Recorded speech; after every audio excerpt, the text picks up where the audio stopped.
Então, eu diria o seguinte, então, para não haver demora, então, iniciar essa segunda parte da tarde, como vocês estão vendo, então, a apresentadora vai ser a Nilda Teves, aí está escrito Teves, é Teves, com E, que é do Laboratório do Imaginário Social do Rio de Janeiro, foi da Universidade Federal, né, do Rio e agora, atualmente na Universidade Gama Filho. Ela é secretária do Estado de Ciência e Tecnologia, então, do Rio de Janeiro, e vai falar para a gente sobre as políticas públicas para megacidades.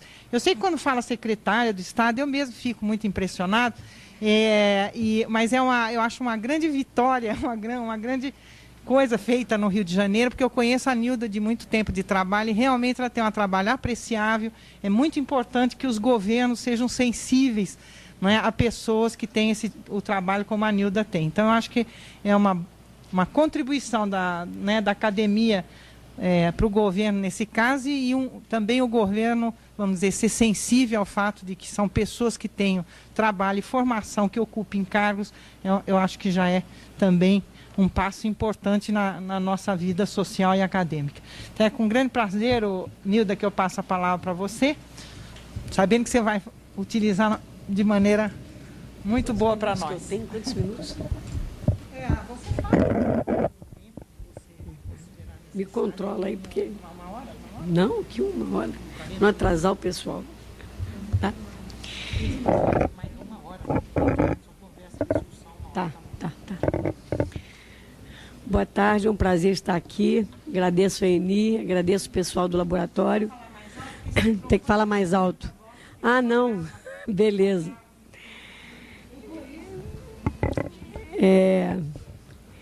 Vindo aqui para falar, e foi ótimo eu ter chegado mais cedo, porque eu pude ouvir as pessoas que me antecederam e me deu uma visão geral do que eu vim elaborando, inclusive no avião, que é a dificuldade que se tem quando se fala em políticas públicas de megacidade. Em 1991, teve um congresso de prefeitos. É pena que a Carmen Lavras não esteja presente, porque ela falou sobre a questão da política para a saúde. E, na verdade, o meu setor, ciência e tecnologia, enfrenta uma série de problemas, inclusive definição de pesquisas, definição de investimento para pesquisa, e a área da saúde sempre aparece, a área de segurança, a área de educação. Então, isso tudo está no bojo de uma grande questão, a questão de como estão as cidades e como estão as prefeituras.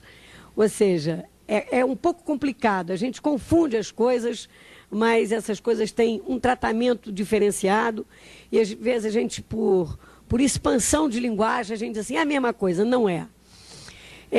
Eu estive na época, em 1991, num congresso de prefeitos no Canadá e ouvi uma fala que me deixou quase que impactada, porque era uma fala de consenso de que as megacidades sofriam um fenômeno contemporâneo da ingovernabilidade. Ou seja, é impossível alguém administrar as megacidades.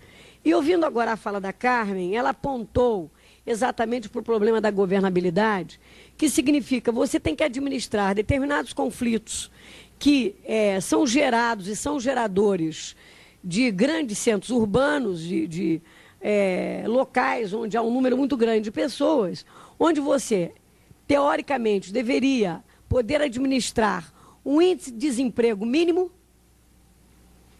Esse é o problema principal da governabilidade. Isso foi resolvido durante algum tempo através do inchaço do Estado, porque os organismos políticos aproveitavam o espaço do Estado para resolver o problema da empregabilidade. Isso resultou num Estado extremamente inchado, porque antigamente o acesso ao Estado, aos aparelhos do Estado, a organização do Estado era via concurso, era através do DASP, então havia uma proposta de controle de quadros. Já há alguns anos isso foi escamoteado de mil maneiras, através da possibilidade de contratar pela CLT, de maneiras outras.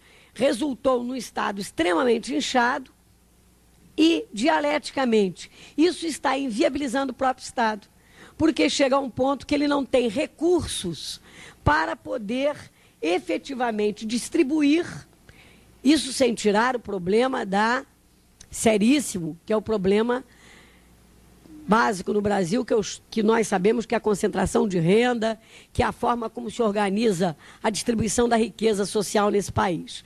Mas, sem isso, o Estado está se vendo cada vez mais numa situação de extremo engessamento pelas dificuldades de mercado informal, que seria um mercado onde a arrecadação corre, às vezes, de maneira um pouco clandestina. O mercado de capital que é gerado pelo narcotráfico, que é uma indústria. Não se pode falar em economia mundial sem falar no crime organizado e, consequentemente, no narcotráfico, porque circula mais dinheiro em Nova York pelo narcotráfico do que a Bolsa de Londres, porque a grama de cocaína é mais cara que a grama de ouro. Então, é uma economia subterrânea. É uma economia subterrânea. É uma economia que desloca capital de uma maneira avassaladora, sem controle do Estado. E, com isso, o Estado se vê contingenciado na arrecadação para a definição de distribuição ou estabelecer critérios na hora do seu orçamento, quiçá até participativo. Porque como é que pode ser participativo se não tem arrecadação? Ou uma arrecadação que está comprometida com uma folha de pagamento, como é o caso do Estado do Rio de Janeiro, de 85% da arrecadação está comprometida com a folha de pagamento do Estado. São impasses seríssimos. É alguma coisa que nos deixa impactados. Eu sempre fui oposição, sempre tive a minha juventude, desculpe o parente pessoal, mas eu tive uma juventude na oposição. Eu sou egressa do Partido Comunista. Então, eu vim para dar uma ajuda na área da educação. Quer dizer, gramscianamente, eu aproveitei um pedacinho do poder do Estado e, de repente, eu me vejo assustada com o problema da arrecadação, com o problema de políticas públicas para atender setores prioritários do Estado, num momento que estão falando em reforma do Estado, e a reforma, às vezes, entendida pelos seus dirigentes e seus governantes como o desmonte, o desmanche. Eu fiz um artigo sobre isso para o Jornal Estado de São Paulo, mostrando como é que eu estou vendo hoje o desmonte do Estado e o desmanche das relações do Estado com a sociedade. E é nesse impacto que eu pretendo conversar um pouco com vocês, talvez socializar as minhas angústias. Porque, estando do outro lado da mesa, eu faço crítica, da crítica à crítica. Quer dizer, eu faço crítica, inclusive, daquilo mesmo que estamos fazendo. Estamos fazendo coisas e precisam ser desfeitas imediatamente após terem sido feitas.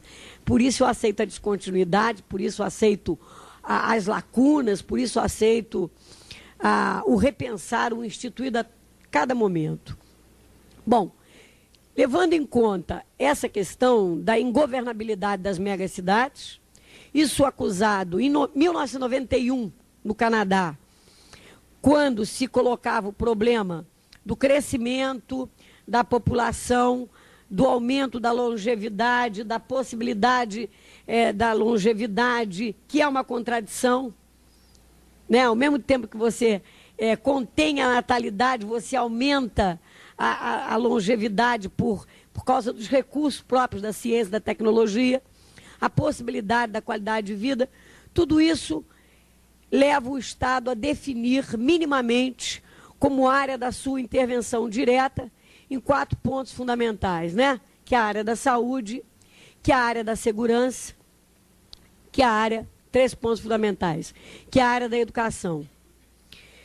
Mesmo que ele não diga, mas está implícito, na área da segurança e em todas as áreas está o problema do emprego, o problema do desemprego estrutural, que resulta por uma série de determinantes, porque se a realidade é síntese, o real é síntese da multiplicidade do diverso, a gente não pode cometer o erro de achar que há um determinante que impõe o real, né? Ele é síntese dessa multiplicidade. E, consequentemente, nós temos que trabalhar nessa diversidade.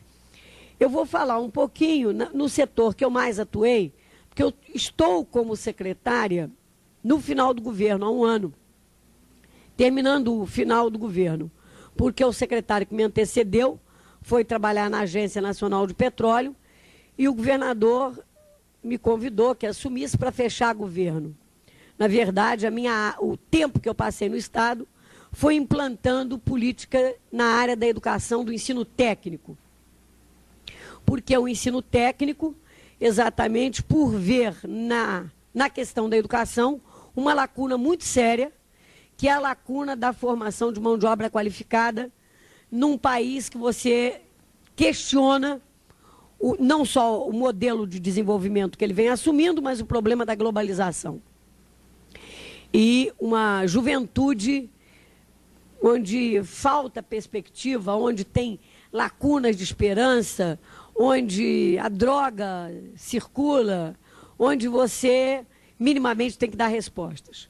Então, eu vou falar desse setor. Políticas públicas para a megacidade na área da educação. Que educação precisamos, que educação queremos, que educação é possível colocar em questão hoje. Eu achei muito interessante porque a nova Lei de Diretrizes e Bases abre um espaço muito grande para inovações. E nós parece que congelamos o nosso poder criativo. E quando nós sentamos para apresentar inovações, na verdade apresentamos novos nomes para coisas antigas.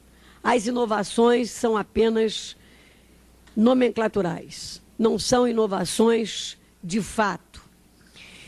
E, no entanto, a juventude está cobrando inovações, senão ela está operando numa forma de resistência. Qual é? Ela não quer, ela se ausenta. É aquilo que o Baudrillard diz muito bem no silêncio da maioria silenciosa, né? A maioria silenciosa, eu não te dou o direito de me representar. A juventude diz assim, eu não te dou o direito de me ensinar nada. Não vai à escola. Aí você fica doido, porque você diz assim, eu preciso do aluno para ter emprego.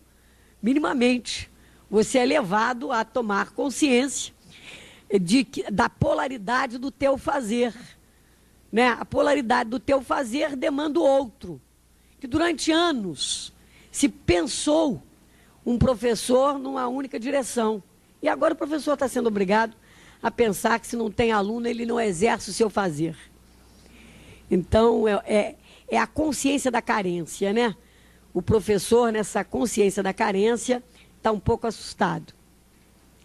Então, nesse momento, nós fizemos para o Rio de Janeiro um projeto de escolas técnicas, um mini projeto de 12 escolas.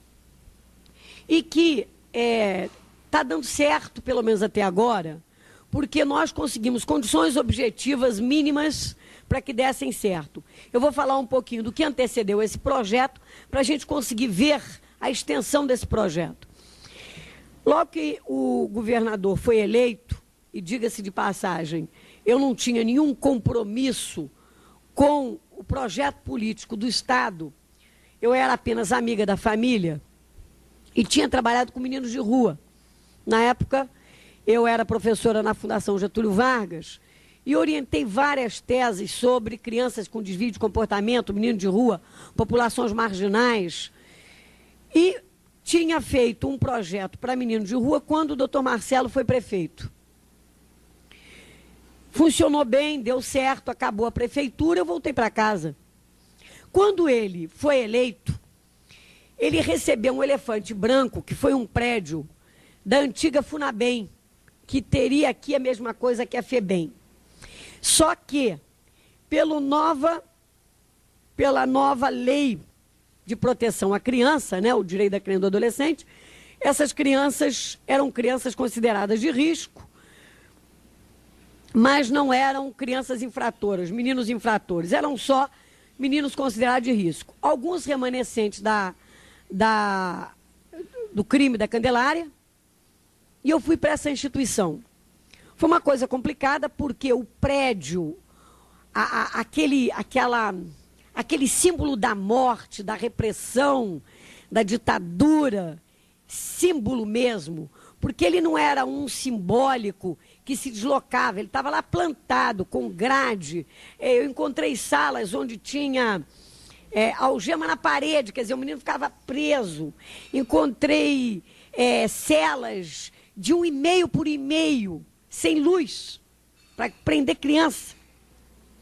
E encontrei feitores e instrutores e pessoas que lá trabalharam.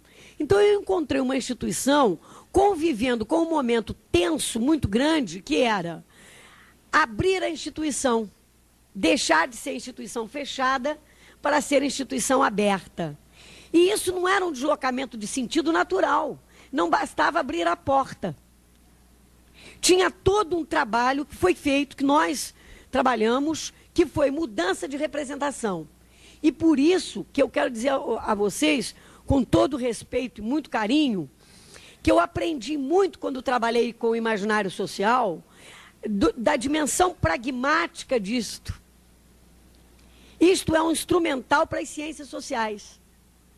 Isso não é um delírio, isso não é uma fantasia, isso não é um discurso que se fecha num livro e que fica na biblioteca. Isso é um discurso que tem uma dimensão prática, porque ele foi utilizado com toda a força naquilo que fizemos com resultados objetivos.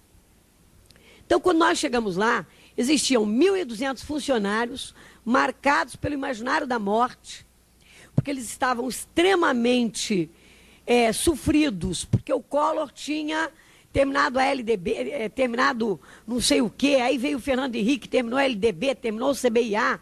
Então, eles recebiam um contra-cheque escrito fulano de tal, ex-CBIA. Ora, ex é pior do que o diabo. Porque o sujeito dizia assim, eu sou ex, então o que sou? Era uma morte anunciada, era um negócio extremamente perverso, porque a situação do transitório, o transitório, a indefinição embutida no transitório é uma coisa angustiante, é uma coisa opressora.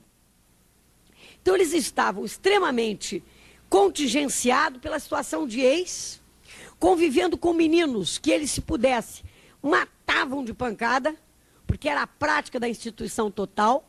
Eles estavam trabalhando com instituição aberta, tendo sido funcionários de instituição fechada e agora na situação de ex. Era uma triangulação enlouquecedora. Eu cheguei lá e, de certa forma, tive algum resultado por algumas práticas que eu tive habilidade em usar. Primeiro, eu fui saber por que o meu antecessor não tinha conseguido nada deles. Porque foi ainda no governo Brizola que aquela instituição passou para o governo estadual. Foi na chacina da Candelária. Eles pegaram a instituição, porque o governo federal queria se livrar daquele monstrengo que estava lá, passou para o Estado, fez um convênio de 2 anos, passou os funcionários, abriu a porta, encheu dos meninos da Candelária, começou a botar gente lá e disse assim, agora vire-se.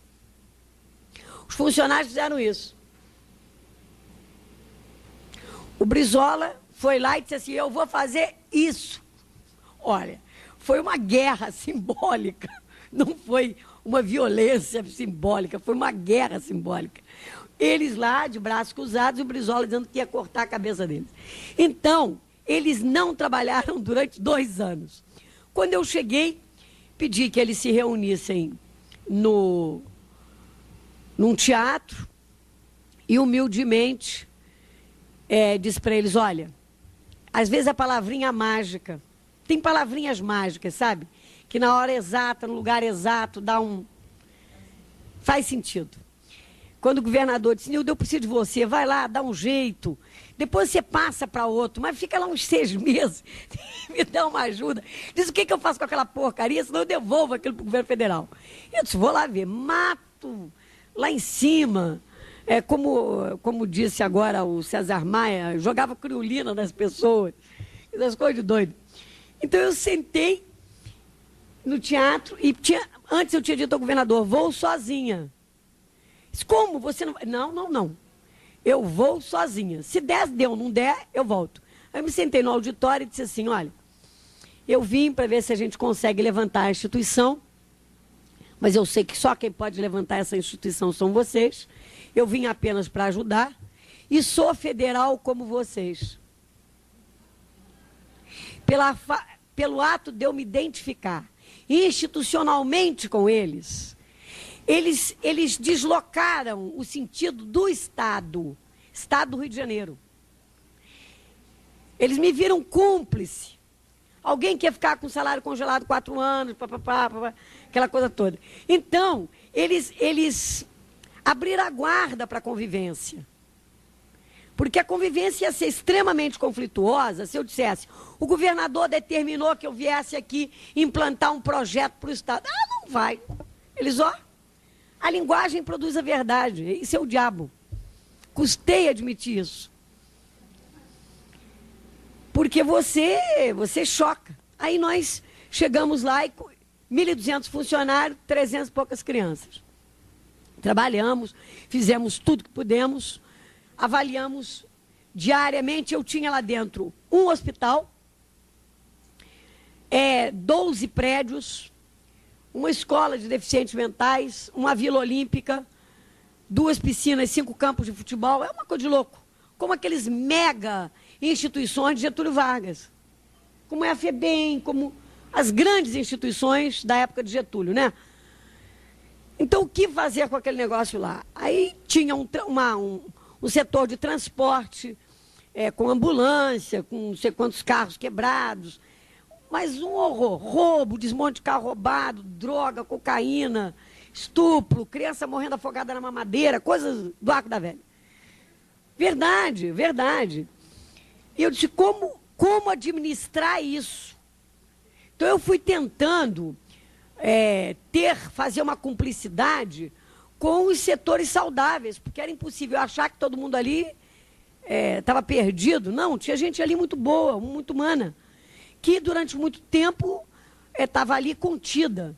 Então, essas pessoas a gente conseguiu mobilizar e, aos poucos, eles foram reassumindo. Eu não mudei nenhuma chefia. E eles foram expurgando quem cortava a unha de menino, eles mesmos. No final de um ano, o projeto estava mais ou menos redondinho, o governador redefiniu o projeto. Não ia ter mais abrigo ali. O abrigo ia ficar com a FIA, Fundação da Infância e do Adolescente, e eu ficaria só com a formação profissional e com o ensino, para encurtar. Hoje essa instituição tem 22 mil jovens. No Predão Grande, que era dormitório, hoje é uma grande escola técnica, com curso de telecomunicação, com curso de informática. Vale a pena, indo no Rio, vale a pena ver. É uma instituição hoje que está sendo, por isso que eu falei mega cidade, porque foi visitado pela Janice Pellman, do Banco Mundial, e a Janice disse: Nilda, é modelo para as megacidades, porque hoje nós o qualificamos como um shopping pedagógico. É um centro de circulação onde a lógica é a seguinte: às vezes as pessoas custam a entender. Tem uma escola âncora, que é uma escola técnica, e tem várias escolas profissionalizantes, porque eu não confundo, como o ministro está querendo, ensino profissional como tudo uma coisa só. Há uma distinção entre escola técnica de 4 anos e ensino profissionalizante de curta e média duração. Então, eu tenho 72 cursos. Eu tenho escola de hotelaria, tenho escola de enfermagem, tenho 10 outras profissões, um monte delas, mecânica de auto inteligente, porque hoje eles vão ter que fazer carros inteligentes. Temos tudo que você possa pensar na área da informática, tanto que nós estamos habilitando a escola agora ao selo 9002, por causa dos processos do Centro de Informática.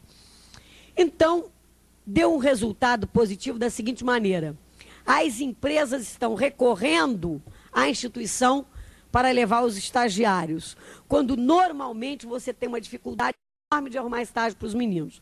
Então, por que mega cidade?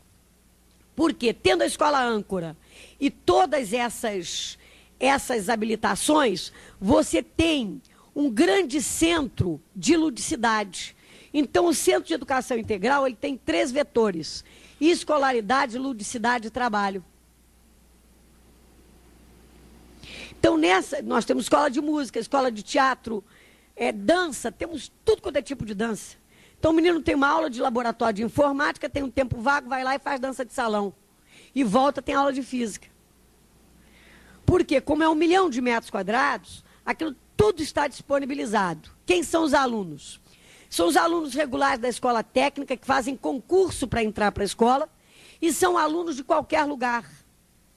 Então, hoje nós temos escola de 1º grau, nós temos creche, escola de deficiente mental totalmente integrada. Integrada mesmo, o menino é deficiente mental e ele faz prática esportiva, estuda, faz informática, dança, faz teatro, integrada mesmo. Então, nós temos essas escolas e temos as outras. Agora, temos aluno que é da prefeitura, de manhã, e que de tarde faz curso de garçom e nada. O outro é aluno de outra escola estadual, vai para lá, faz mecânica de automóveis, informática e taekwondo. Então, com isso, de manhã, entra uma massa que inviabiliza o trânsito. É uma loucura. Aquele mundo, 10, 12 mil jovens. Depois, aí eles entram e se dividem silenciosamente, como formigas vão procurando seus próprios caminhos. Daqui a 1 hora, você vê um pessoal circulando, eles estão saindo de um lugar e entrando num outro. E um grupo está saindo, e outro grupo está chegando. Então, tem uma sinergia, uma dinâmica que é inacreditável. Sistemas.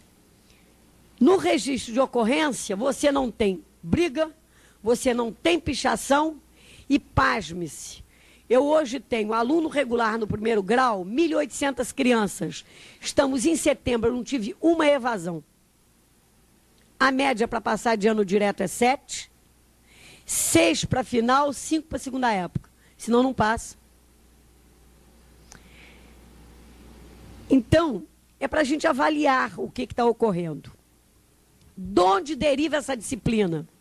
De onde deriva esse elan? E o novo, abaixo assinado para não ter férias. Nunca vi isso na minha vida, eu tenho 40 anos de magistério. Abaixo assinado para não ter férias. Por que não querem férias? Então, é assustador quando você vê que houve ali uma produção de sentido. Então, minha preocupação aqui, e o meu viés com a linguagem, é a seguinte. Porque eu estou fazendo 1000 pesquisas agora com os atores, porque durante o tempo que a gente fez, eu não tive tempo de escrever. E agora eu estou fazendo 1000 entrevistas com todo mundo, aluno, funcionário, motorista, merenda, por que as crianças lá comem e não tem arroz no chão? Há todo um trabalho de dignidade. Por exemplo, as toalhas do restaurante são de pano. E nós damos, no nosso refeitório, 5.000 refeições. E as toalhas são de pano. Por que não tem arroz no chão? Por que eles não brincam? Tudo isso. Eu acho que houve um ponto de tensão na instituição que ela era, no imaginário social do Rio de Janeiro, um lugar macabro. O lugar da morte, o lugar da tortura, o lugar da prisão, o lugar do medo. Quando você queria disciplinar um filho, você dizia assim, vou te mandar para a FUNABEM. Era uma ameaça. Tinha o elemento castigo. Eu vou te mandar para a FUNABEM. Que sentido tinha, então, no imaginário do Rio de Janeiro, vou te mandar para a FUNABEM? O pior possível. Quando eu fiquei lá 1 ano lutando com aqueles meninos, e depois eu disse, como é que eu vou encher isso aqui de criança? Não vão querer. Mas eu comecei, engraçado, Eni, teve uma vez eu consegui catar criança, eu ia nas escolas municipais, fazia propaganda, catava, a criança entrava, 2 semanas depois sumia. Eu digo, meu Deus, é o Triângulo das Bermudas. As crianças não vão ficar aqui. Alguém some com as crianças. Por que que elas saem? Aí eu disse assim, tem que ter alguma coisa que não é mágico, que não segura o menino. Por que que não segura? Aí eu mandava, né, os meus espiões saberem por quê. Por quê? Porque encontrava um inspetor que dizia assim, eu quebrava teu braço, eu fazia isso. Então as crianças tinham medo daquela gente. Aí eu digo, olha, essa gente tem que sair. Aí eu comecei a devolver para o governo federal o quebra-braço. Aí ficaram os outros. E treinamento. E treinamento, olha, o momento é outro, a época é outra. Você já viu a criança? Então fiz muito trabalho de corpo com eles, porque eles tinham um problema de couraças, estavam todos protegidos. Eu acho que no fundo eles tinham muito medo de criança. Tinham medo de criança, esse aqui é o grande problema. Porque também as crianças que eles tinham não eram de brincadeira. Eles diziam, vários deles disseram, professora, eu fiquei aqui anos sem conseguir, no meu dia de plantão, dormir, porque se eu dormisse, eles me estupravam. Quer dizer, a coisa do torturador torturado, a gente tem que ver um pouco essa coisa. Porque a gente só vê de que lugar nós olhamos. E ele dizia, eu não podia dormir, porque eles se estupravam e se eu dormisse, eles me estupravam também. Eles se envenenavam e se eu bobeasse, eles me envenenavam também. Então, ele também tinha medo das crianças. Então, cheios de couraças, como diz o Gaiarsa, né? Todos eles super protegidos. Então, fizemos um trabalho para tirar as couraças dessa gente e, com o tempo, as crianças foram chegando. Mas o poder de sedução foi outro. O poder de sedução foi quando se abriu a escola de 2º grau, onde havia uma demanda reprimida no 2º grau. Então, tinha criança que, gostando ou não daquele prédio, fez concurso. Então, foi quase que uma coação da pobreza procurar tirar um 2º grau ali. E aí é que eu entrei com o poder de sedução. A instituição limpíssima, pintada, organizada, com aqueles homens enormes, mas agora já atendendo as crianças, já falando com os meninos, e se tornaram, engraçado, né? Eles se tornaram atores principais desse cenário. Porque, ao mesmo tempo que eles eram uma ameaça, eles foram seduzidos e seduziram na coisa de uma nova ordem, que não era a ordem da instituição fechada e não era a ordem normal da escola pública. Quer dizer, se instituiu uma nova ordem com um projeto de que vamos montar uma escola diferente. Eu não bato em vocês, mas vocês não picham. Mas tudo isso foi no silêncio, ouviu? Foi um silêncio fundante. Isto é que eu acho que que é um mundo para pesquisa. O que se instituiu sabe, a produção de sentido que foi feito ali, de um estabelecimento. E aí a coisa, botei um uniforme muito bonito, eu mudei tudo. Eu tinha que trabalhar com o simbólico, um simbólico do novo, do valorizado, do importante, do estético, do geral. Então, o que aconteceu? Por exemplo, a blusa das escolas públicas são de tecido. Eu fiz de malha, fiz camisa polo. Botei um emblema do Estado grande, com 2 listinhas azuis. 2 listinhas azuis. Então, ele é uma mistura de escola particular e escola pública. Porque o uniforme da escola pública está gasto no imaginário, porque a escola pública está gasta. Ela ainda remete ao sentido de desprestígio social, de pobreza, de carência. E eu tinha que trabalhar o sentido de uma escola até de elite. Uma escola diferente das outras escolas. Então, comecei a trabalhar com eles no uniforme. Aí você precisava ver, o menino do Morro do Fubá vem branquinho, limpinho, arrumadíssimo. Só tem uma blusa. Mas aquela blusa é limpíssima.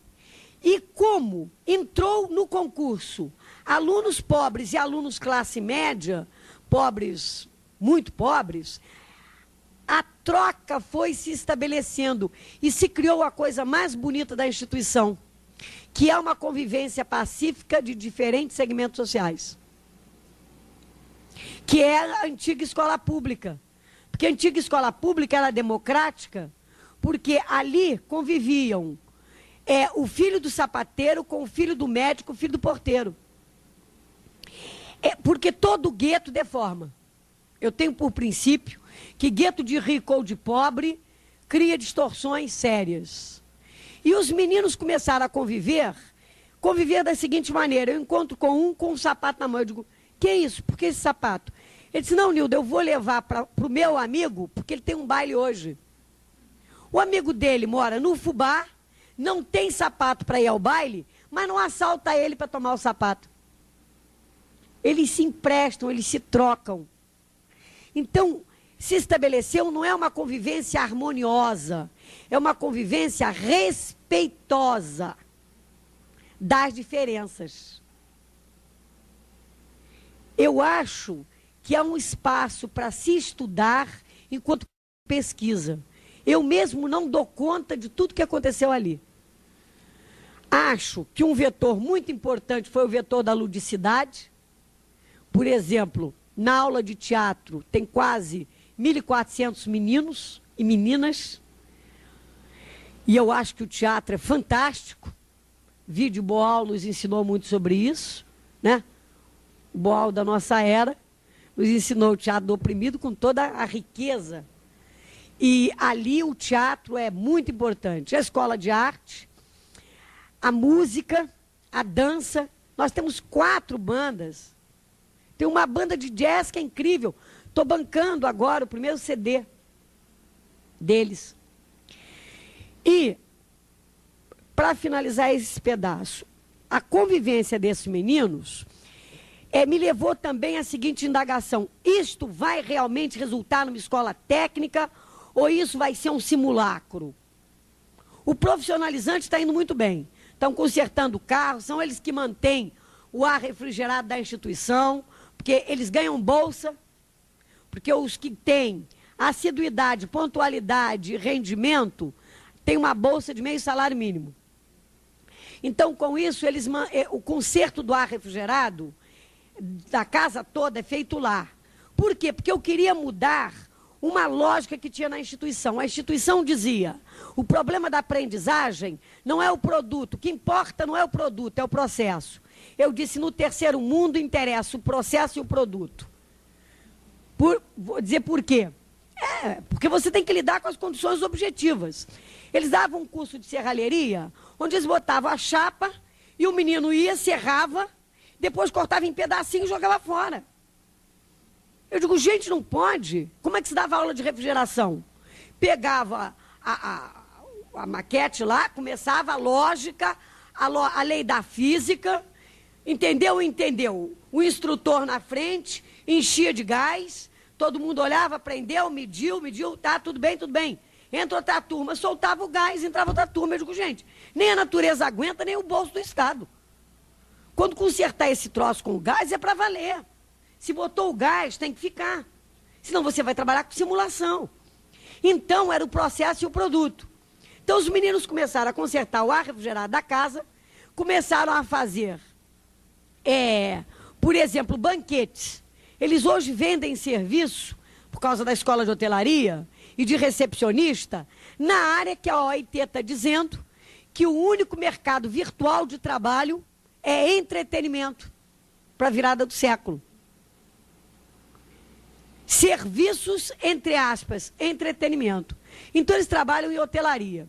Fazendo hotelaria, a gente tem conseguido 1000 parcerias com a rede hoteleira, com grandes hotéis, hotéis de 5 estrelas. Por exemplo, meu primeiro parceiro e amigo é o Mascarenha, que tem o Guimans, no Fashion Mall. Então, ele recebe meus alunos para fazerem estágio naquelas iguarias. O Pitié da Colombo ensina os meninos a fazerem aqueles biscoitos do Arco da Velha. Mas o que acontece? Aqueles meninos, eles ganham dinheiro, levam para casa e continuam estudando. E com isso está se conseguindo desenvolver uma coisa, Eni, que eu acho que valeu. A ideologia do trabalho. Porque a última pesquisa que eu fiz em Pernambuco, para a Unicef, ficou revelado um viés perverso com uma gama de jovens muito grande, que foi a ideologia do não trabalho, a ideologia do ganho fácil, a ideologia da sorte, a ideologia do risco. E me parece que esse processo de um trabalho meio lúdico, de um trabalho criativo, porque eles apostam, você quer ver como eu vendo mais o meu doce do que a tua empada, e vão para os bares e fazem aqueles negócios todos, depois voltam, comem, festejam, há um pouco de baco em tudo isso, sabe? É uma loucura. Esses meninos, quando terminam a festa e levam o dinheiro para casa, alguns dizem assim, vou comprar o gás da minha avó, vou pagar o barraco da minha mãe, o outro diz assim, vou comprar o farol da minha moto.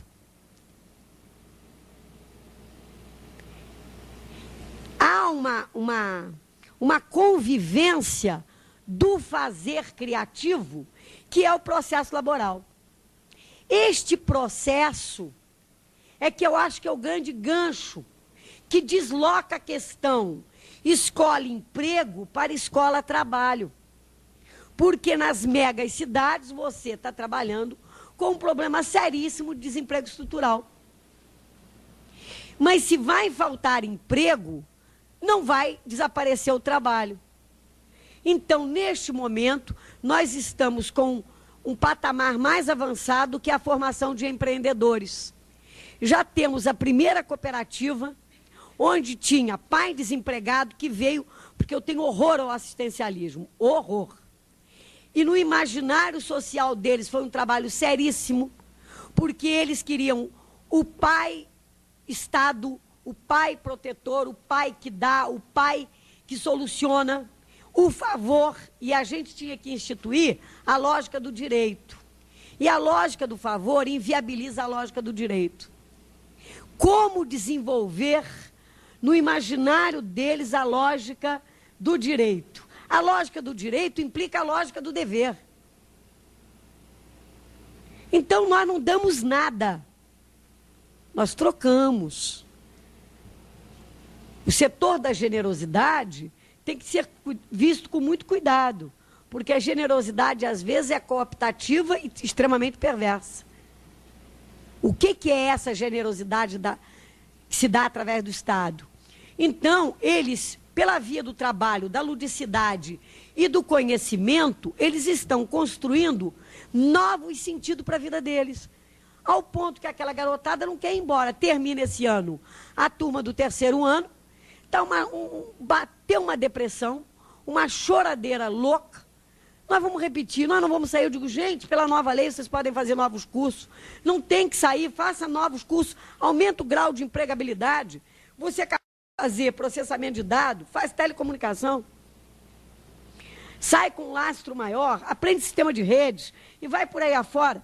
E com isso, nós temos a descoberta do valor trabalho, a descoberta da criação, a arte lá vale muito, a expressão e uma convivência pacífica. Porque você não tem registros de violência, você tem 1 milhão de metros quadrados, uma casa enorme pintada de branco, sem pichação. Então, é um real possível, está lá, com muita dificuldade, porque a gente fica inventando coisas. Por exemplo, nós agora criamos um PESC-PAG. O que é o PESC-PAG?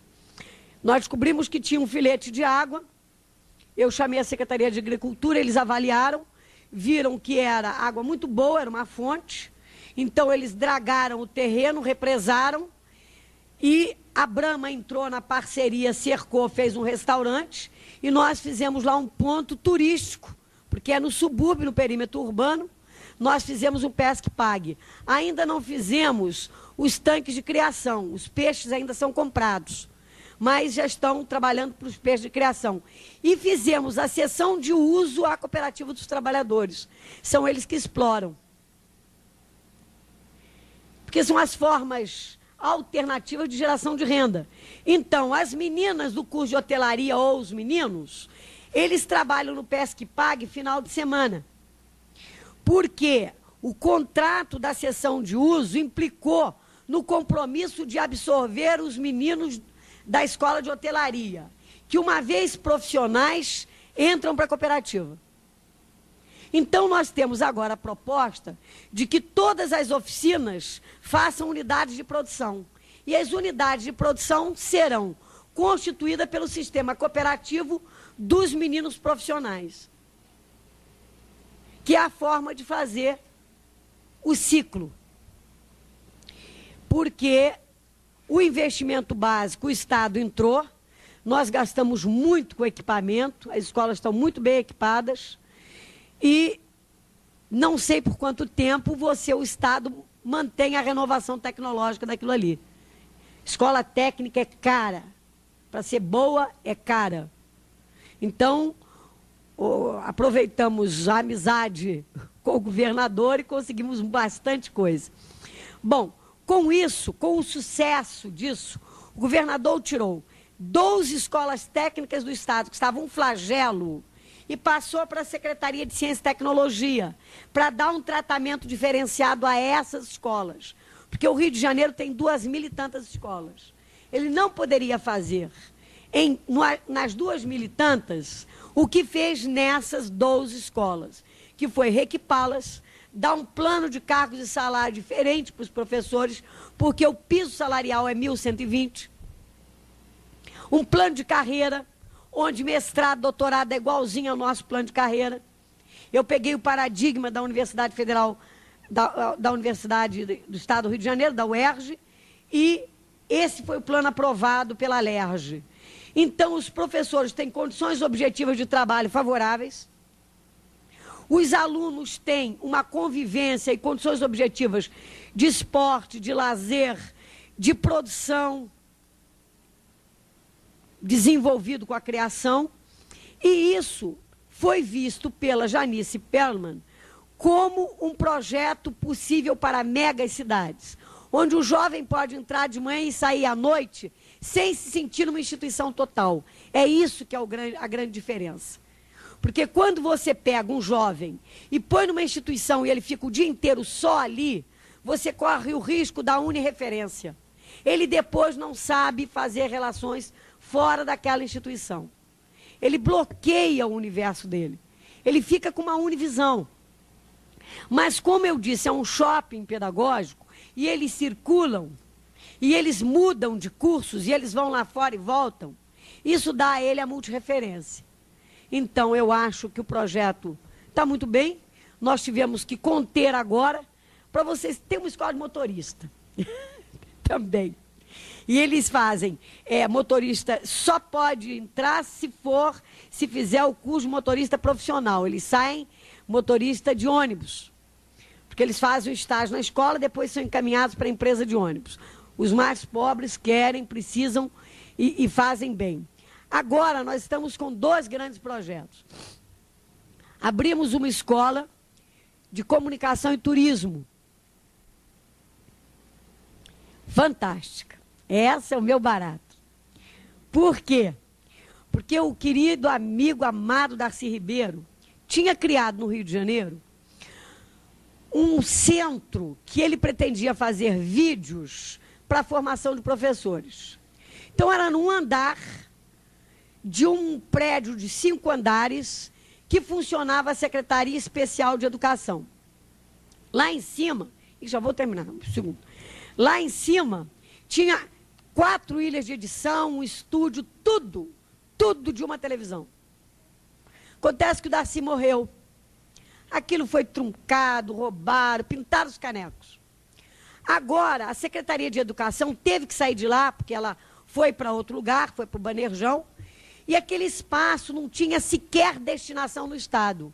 Aí eu corri para o governador e disse assim: doutor Marcelo, cria uma escola de comunicação e turismo lá, porque os laboratórios já estão lá. O senhor não vai fazer investimentos de laboratórios, a gente só vai fazer os laboratórios de informática. Aí ele, por decreto, criou. Aí nós fizemos, fui buscar o quê? Demos o nome da escola Adolfo Bloch. Eu não podia dar Roberto Marinho. Então, eu dei Adolfo Bloch, que foi um grande patriota nosso também. Apesar de não ser brasileiro, foi um grande patriota. Então, entrei na asa da Manchete.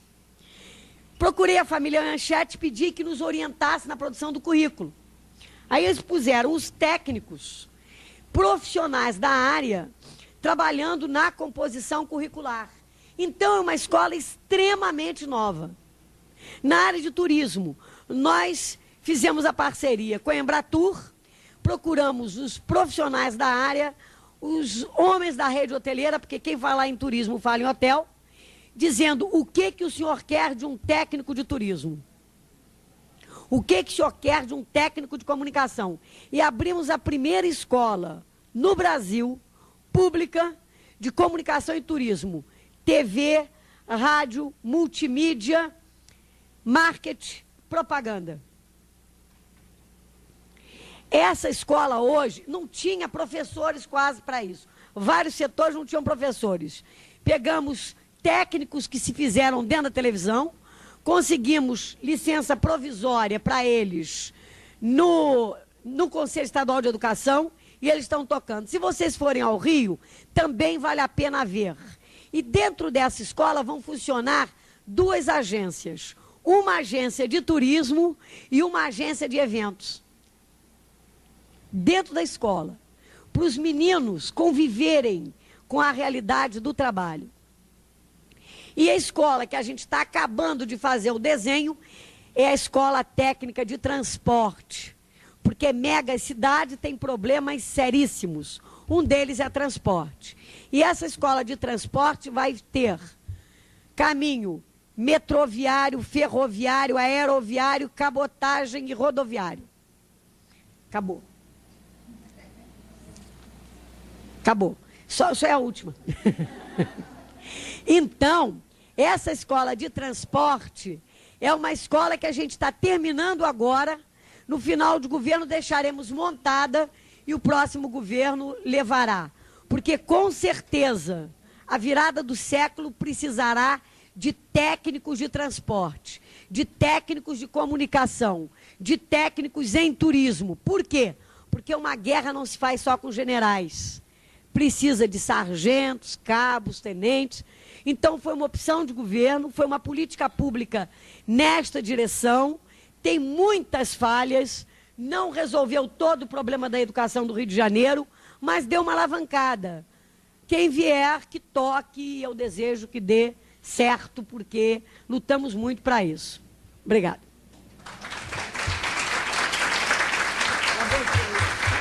Eu me aguentarem.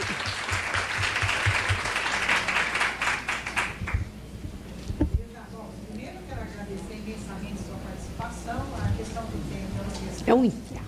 Vai além da vontade da gente. A gente vai continuar conversando como continuamos. Eu vou passar justamente para as pessoas que queiram, né, discutir um pouco. Também, assim, não muito tempo, porque nós temos ainda uma mesa. Desculpe. Claro. Tem um problema de tempo aí, não dá para a gente controlar. Eni, deixa eu só dizer, quem for ao Rio, eu vou deixar o telefone e o endereço. Eu acho que quem vai fazer pesquisa, aquilo ali é um campo, gente, porque é um campo novo. O CIEP deu 1.000 teses, o SEI dará 1.500, com certeza. É Centro de Educação Integral do Estado do Rio de Janeiro. Não precisa marcar, pode ir a qualquer hora. É Rua Clarimundo de Melo, 847,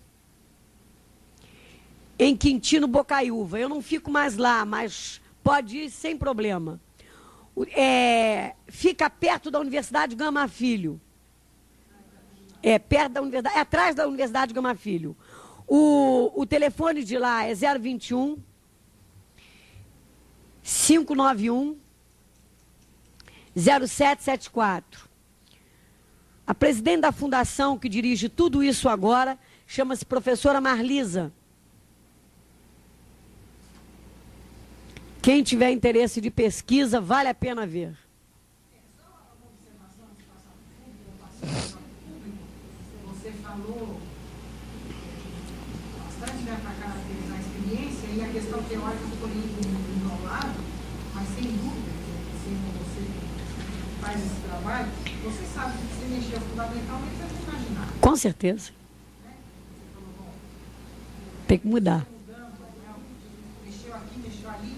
Só lembrar, os sentidos são relações. Com certeza. Com certeza. Você conseguiu, eu acho, deslocamento, porque você mexeu numa rede estruturada. Com certeza. Uma rede de organização desse imaginário. Com certeza. Em vários pontos. Aí que tem uma coisa da habilidade, mas aí eu queria dizer, da formação que está por trás. O que você sabe sobre linguagem, você sabe sobre com certeza. Etc. Isso para não criar essa falsa ideia de que sem esse conhecimento... Ah, com certeza. É importante você ter lembrado que é esse conhecimento que permite você ter uma ação social, é o link academia e sociedade para valer. Porque isso tem uma praticidade, isso funciona. Isso não é delírio, não, porque quando eu na Federal falava em imaginário, pensavam que eu estava imaginando. É aquele grupo do imaginário. Parece até que não tem nada a ver. Com certeza, a eficácia do imaginário. Tem um poder danado. Perguntas. Você sentiu, por exemplo, você tem uma experiência, até eu vi os termos, é muitos termos do marketing que você utilizou. Sim, sim. Você sentiu, por exemplo, você sente, aliás, hoje a universidade está dando essas respostas, você está fazendo esse link? Sim. Ou, na tua experiência, você sentiu que existe ainda a universidade um pouco distante dessa realidade? Ela está estudando a realidade sem protagonismo. Olha, eu vou falar do caso do Rio de Janeiro mais especificamente. E vou falar do lugar de secretária de Ciência e Tecnologia. Porque eu participo dos debates e vejo como é que as universidades estão. Algumas universidades no Rio de Janeiro estão fazendo um esforço muito grande para fazer esse link. Por quê? Porque elas estão contingenciadas pela falta de dinheiro. Elas estão começando a produzir conhecimento para vender. Vender efetivamente no mercado. Eu acho que essa época, e gostaria que vocês pensassem nesse assunto, é a era dos analistas simbólicos. Eu fui a um congresso, ouvi pela primeira vez falar sobre isso e custei a entender. Os analistas simbólicos são egressos das universidades que estão se colocando como consultores para a sociedade. Esses novos produtores de conhecimento, que conhecimento é esse? É um conhecimento analítico desta sociedade. Esse grupo está sobrevivendo, o outro vai morrer à míngua. Por quê? Porque pelos encontros que eu tenho tido de secretários de Ciência e Tecnologia, de FAPES, das fundações de amparo às pesquisas, a situação está cada vez pior de recursos de Estado para investimento na área de Ciência e Tecnologia. Então, qual é a saída? Eles dizem parceria. Então, tem um grupo nas universidades, por exemplo, a UERJ, está trabalhando mesmo com analistas simbólicos. E a Universidade Federal do Rio de Janeiro, de onde eu me aposentei, tem um grupo que veio comigo, que me sustenta, pelo menos como interlocutor, que me sustenta como interlocutor. E está percebendo que há necessidade disso. Aquele conhecimento que ficar só na universidade... Eu não estou negando o valor da pesquisa pura, se é que existe pesquisa pura. Mas eu estou dizendo que neste momento, pelo menos pode ser um momento de transição, de grandes dificuldades, de rearranjo nas relações da sociedade, pode ser que neste momento a universidade está sendo empurrada por uma redefinição. Há um redesenho da universidade efetivo. No Rio, isso está claro. Os focos dos analistas simbólicos são os focos que estão encontrando veias de alimentação. Outros não estão. Por exemplo, eu sou consultora de empresa. Eu tive um espaço que ganhei muito dinheiro. Eu fui consultora da IBM, fui consultora da Petrobras, ganhei muito dinheiro. Eu consegui levantar com o imaginário social um declínio de produção de petróleo na Bacia São João, na Bahia. A coisa estava... Eu fui lá, fiz um treinamento, fiquei com eles quase 2 meses. Então, essa coisa do imaginário tem um poder, tem uma eficácia muito grande. E o analista simbólico é um sujeito extremamente, entre aspas, perigoso. Porque você detém um poder mágico, um poder de manipulação mesmo. Porque eles chegaram à conclusão que as grandes empresas chegaram a um problema seríssimo, que é um problema de gestão. Eu posso te fazer trabalhar, mas nunca te fazer trabalhar bem. Esse é o grande paradoxo. E como fazer trabalhar bem? É através de mobilização ou motivação. E como é que se faz isso? Na criação de significado do trabalho, produção de sentido. Quem conseguir mapear o imaginário social, o gradiente de resistência cultural, que é como a gente trabalha, você faz o mapa do imaginário, identifica o gradiente de resistência cultural, que é onde a informação bate e volta. Se você conseguir passar as informações pelos vazios desse imaginário, você, na teoria da recepção, né? Quando você consegue encontrar a tela que te espera. Senão você bate e volta, a informação não chega lá. E isso é competência técnica, por incrível que pareça. E quem trabalha com linguagem sabe fazer isso. A emissão não chega ao receptor, por quê? Porque existe o imaginário que bloqueia. Ele tem resistências míticas. Você fala uma coisa, ele entende outra. Então, passar por essas lacunas significa a produção de um discurso significativo. Isso é uma competência que as empresas estão comprando. E pagam alto. Desculpe, acabou. Olha, no Rio, podem me procurar. Eu vou dar o meu telefone de casa. Pode trocar figurinha, porque quem não troca figurinha não completa álbum. Aprendi com as crianças. Fica na mão do jornaleiro. No Rio é 021 594 5072. Estou às ordens. Pode procurar, eu sou apenas uma professora com muita honra.